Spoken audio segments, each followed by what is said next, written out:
ஹாய்ங்க. எதுக்கு நடக்கிறோம் ஏன் நடக்கிறோம்லாம் தெரியாதுங்க. ஆனால் வீட்டுக்குள்ளே சும்மா சும்மா அந்த பக்கம் இந்த பக்கம் போயிட்டு வந்துக்கிட்டே தான் இருப்பேன்.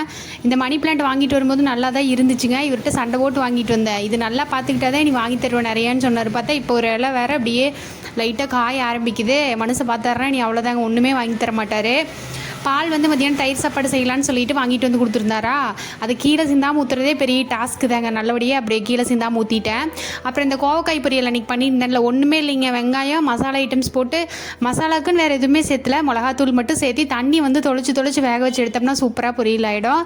ஜம்முன்னு எம்மியாக சைடில் தயிர் சாப்பாடும் ரெடி ஆகிடுச்சு.